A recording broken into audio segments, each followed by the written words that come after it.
আসসালামু আলাইকুম, ওয়েলকাম করছি রিয়াসাত আজিম। ভিন্ন ধর্ম মতাদর্শে যারা শুনছেন সবার প্রতি আন্তরিক কৃতজ্ঞতা। বাংলাদেশের দেয়ালে পিঠ ঠেকে গেছে। অঘোষিত সেমিফাইনাল এশিয়া কাপের মুখোমুখি বাংলাদেশ পাকিস্তান, লোকাল টাইম 8:30। এই ম্যাচে যেই দল জিতবে they will be the partner of India, opponent of India in the final on 28 September.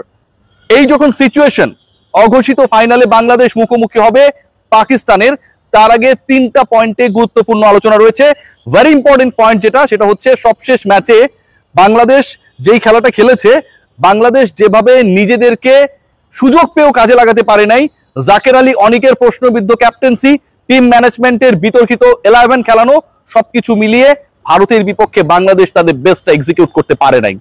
সেই ম্যাচ শেষের 18 ঘন্টার মধ্যে বাংলাদেশকে পরের ম্যাচে নামতে হচ্ছে। সেই ম্যাচ শেষের 18 ঘন্টার মধ্যে বাংলাদেশকে যেই ম্যাচ খেলতে হবে, সেই ম্যাচে হারলে এশিয়া কাপের স্বপ্ন থাকবে না। যেই ম্যাচে হারলে বাংলাদেশকে নিয়ে যারা ট্রল করেছে, তারা বাংলাদেশের লাস্ট যে ম্যাচেসগুলোর উইন, যে পারফরমেন্স, সেগুলোকে ফ্লুক হিসেবে প্রমাণ করার চেষ্টা করবে। কিন্তু পাকিস্তানের বিপক্ষে এই ম্যাচে মাঠে নামার আগে বাংলাদেশের 11-এ, টপ অর্ডারে, মিডল অর্ডারে, বোলিং ডিপার্টমেন্টে অন্তত 3টা পরিবর্তন হচ্ছে। দুবাই থেকে ঢাকায় রিয়াসাত আজিম নিশ্চিত হয়েছে। সেই পরিবর্তন নিয়ে আলোচনা করব এবং তার আগে ইন্সপিরেশন নিয়ে আলোচনা করতে চাই। কেন এই ইন্সপিরেশনে আলোচনা করতে হচ্ছে কারণ তারিখটা হচ্ছে 25 সেপ্টেম্বর। 2018 এশিয়া কাপে বাংলাদেশ যখন ফাইনাল খেলে, তার আগে পাকিস্তানের মুখোমুখি হয়েছিল অঘোষিত এমন একটা সেমিফাইনালি। সেই 26 সেপ্টেম্বরের সেমিফাইনালটা জিতে বাংলাদেশ ফাইনালের টিকিটটা এনশিওর করে। 2016তেও বাংলাদেশ খেলেছিল ফাইনালে, এবং সেবারও বাংলাদেশের ফাইনালে যাবার পথে লাস্ট ম্যাচে বাধা ছিল পাকিস্তান, বাংলাদেশ তাদের হারিয়েছিল। এই বাংলাদেশ অন্যরকম বাংলাদেশ। এই বাংলাদেশ টানা 3টা টি20 সিরিজ জিতেছে। এই বাংলাদেশ এশিয়া কাপের টপ 4-এ খেলতে পারবে না টাইপের আলোচনা ছিল, সকল আলোচনাকে বৃদ্ধাঙ্গুলি দেখিয়ে দিয়ে টপ 4-এ গিয়েছে। শ্রীলঙ্কার বিপক্ষে মহা গুরুত্বপূর্ণ ম্যাচে বাংলাদেশের স্বপ্নটা যে এখনো রয়েছে, সেই গুরুত্বপূর্ণ ম্যাচে বাংলাদেশকে জেতাতে পুরো টিম বেস্টটা নিংড়ে দিয়েছে। ভারতের বিপক্ষে পরাজিত বাংলাদেশ, 18 ঘন্টার মধ্যে পরের ম্যাচে নামতে যাওয়া বাংলাদেশ, অনেক বেশি কনফিডেন্ট বাংলাদেশ, কারণ অঘোষিত সেমিফাইনালের প্রতিপক্ষ পাকিস্তান। 16 এবং 18 স্মৃতি আমাদেরকে অনুপ্রাণিত করে। 11 নিয়ে যে ডিসকাশনটা হচ্ছে এবং হবে, বাংলাদেশের 11-এ লিটন কুমার দাস খেলবেন কি খেলবেন না, নুরুল হাসান সোহানের কোনো আত্মীয় স্বজন নেই দলের মধ্যে, তাকে কি রাখা হবে কি হবে না। এই যে সোহানকে নিয়ে গত ম্যাচে যেই ধরনের ডিসিশন মেকিং হলো, যেই ধরনের নেপোটিজম হলো, নুরুল হাসান সোহানের যোগ্যতা থাকা সত্ত্বেও, প্রয়োজনীয়তা থাকা সত্ত্বেও, সেই প্রয়োজনীয়তার কথা কেউ উপলব্ধি করলো না। এবং সোহান উইকেটের পেছনে থাকলে যে ঘটনাটা অন্যরকম ঘটতে পারতো, 7 বলে 7 রান করা অভিষেক শর্মা আউট হতে পারতো, ইন্ডিয়ার স্কোরটা 170-এর কাছাকাছি নাও যেতে পারতো, বাংলাদেশের জন্য চেজেবল স্কোর আরো বেটার হতে পারতো, কোনোটাই হয় নাই। Captain Jaker Ali flop, wicket keeper Jaker Ali flop, এবং একই সাথে ব্যাটার জাকের আলী ফ্লপ করেছেন।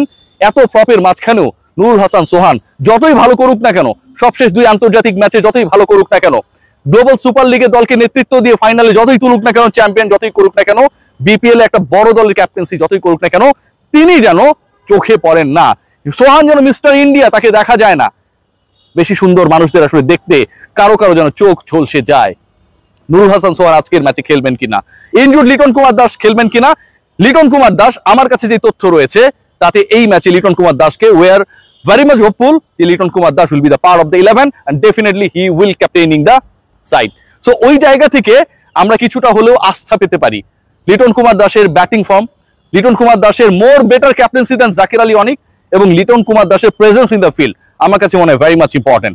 লিটন কুমার দাস যদি খেলেন তাহলে টপ 3-তে একটা পরিবর্তন আসতে বাধ্য। এর আগে আমরা দেখেছিলাম যে লিটন যখন ড্রপ হয়ে গেলেন ডিউ টু ইনজুরি, সেই জায়গায় পারভেজ হোসেন ইমনকে খেলানো হয়েছে। নাম্বার 3-তে তিনি ব্যাটও করেছেন, 19 বলে 21 রান করেছেন, 110 উইকেটে ব্যাট করেছেন, রাইট।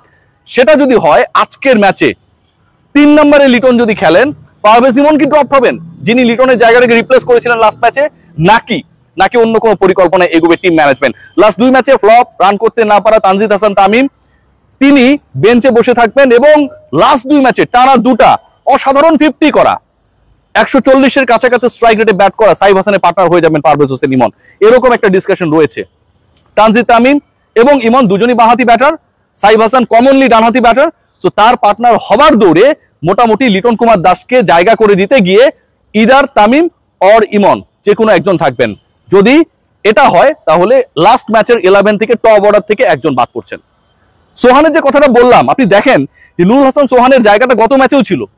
আপনি যদি ক্যাপ্টেন হিসেবে বিবেচনা করতেন, জাতীয় দলে 5টা ম্যাচে ক্যাপ্টেন্সি করেছে এই ছেলেটা, 3টাই জিতিয়েছে, ভঙ্গুর বাংলাদেশকে জিতিয়েছে। সেই সোহানকে খেলানো হয় নাই।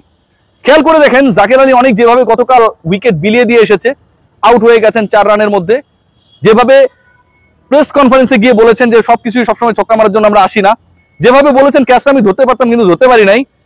জাকের আলী অনিককে লাস্ট 3 ম্যাচের পারফরমেন্স বিবেচনায় আপনি 11-এ দেখতে চান, নাকি ওই জায়গায় সবশেষ জাতীয় দলে 3 বছর পর সুযোগ পাওয়া 2 ম্যাচে 200+ স্ট্রাইক রেটে ব্যাট করা সোহানকে দেখতে চান? It could be a very vital question.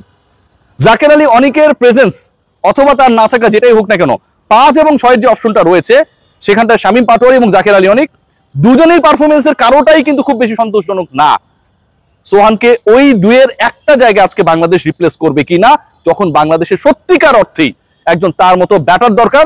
Liton Kumar Das injury থেকে ফিরে খেলবেন, তিনি কিপিং করার থেকে আউটফিল্ডে থাকাটা বেটার, এবং যদি সেটা হয় তাহলে সোহানকে দিয়ে কিপিংটাও করানো সম্ভব, সেই অপশনটাও কিন্তু থাকছে if you include Sohan to the 11।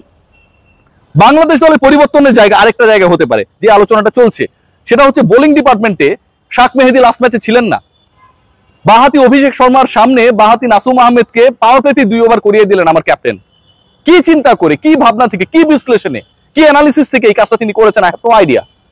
কি কারণে ভারতের এরকম এক্সপ্লোসিভ ব্যাটিং লাইন আপে 3 জন অন্তত বাঁহাতি লেফটি ব্যাটার, সেখানটায় শাক মেহেদীকে খেলানো হয় নাই? সেই উত্তর আমাদের কাছে নেই।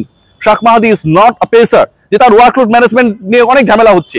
আর ভাই বাংলাদেশ তো গত ম্যাচটা খেলতে নেমেছে 3 দিনের ব্রেকের পরে, শাক মেহেদীকে খেলালে কি হতো? খেলায় নাই।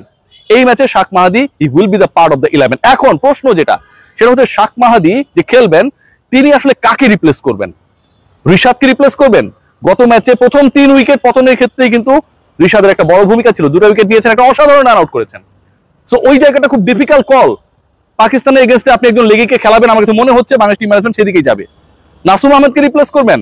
নাসুম আহমেদ যে প্রথম 2 ওভারে মার খেয়েছে, এটা তো ক্যাপ্টেনের কারণে হয়েছে, তার অপরিকল্পনার কারণে হয়েছে। শাক মেহেদী কাকে রিপ্লেস করবেন? That is the question. এবং সেই জায়গায় সবচেয়ে বড় নাম হচ্ছে মোহাম্মদ সাইফুদ্দিন। মোহাম্মদ সাইফুদ্দিনকে তিনি যদি রিপ্লেস করেন, তাহলে কি বাংলাদেশ 3 স্পিনার নিয়ে খেলবে? না। রিশাদ এবং নাসুমের মধ্যে থেকে আমার কাছে মনে হয়, যদি শাক মেহেদী, যদি না অবশ্যই তিনি খেলবেন, একজন অন্তত বাদ পড়তে যাচ্ছেন।